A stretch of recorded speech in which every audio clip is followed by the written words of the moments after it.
We have a number of different ventures. I think in filming the movie we used like 4 or 5 different ventures. The main one and the most spectacular one was a real ship. Peter and Dan were very keen to source a ship, and it's quite hard, I would think, to track down a ship of that period. Dan is an old sea dog, and he's the best man to send out on a mission like this. Back in the 70s, when I was training as an architectural draftsman, I got a little bit bored and I decided to try and get a little adventure into my life. And I got a job on a trawler.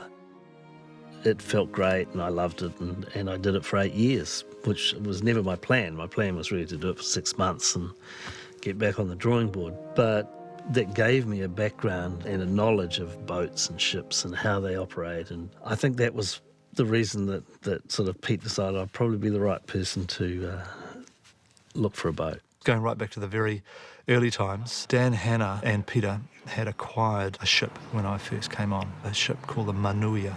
I got a call from a guy called Steve McIntyre, who's into boats in a big way, in shipping, and he said, look, I've just flown over the Tauranga Harbour and I think I've seen the boat you're looking for. It's tied up down here.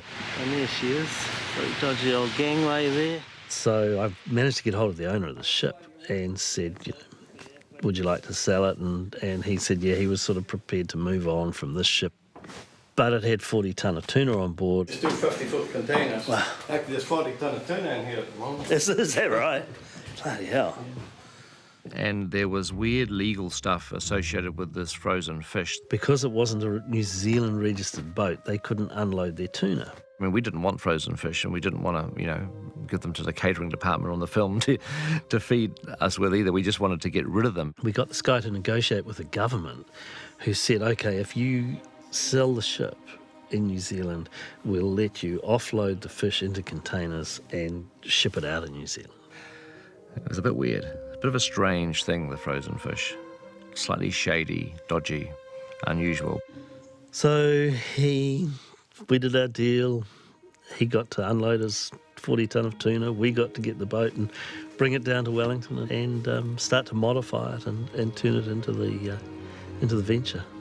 We wanted the ship to be like an old tramp steamer, probably built around the turn of the century. And by the time the 1930s come about, it's on its last legs. It probably should have gone to the scrap metal yard a few years earlier. We had a look at the original movie for clues as to the venture design, but the Manuia is a smaller boat than what was in the original King Kong film. So I did a series of drawings based on the hull shape of the Manuia.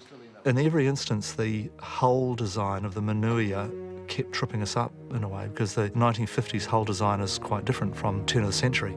Back then, the bow of the boat was pretty much vertical. So one of the first things we decided to do was to weld on a new front. So they're welding on some plates and some other steel, and then tomorrow morning we'll be bringing in this big piece of steel L shape that will be swung under the water up through the scaff and be attached to what these guys are doing right now.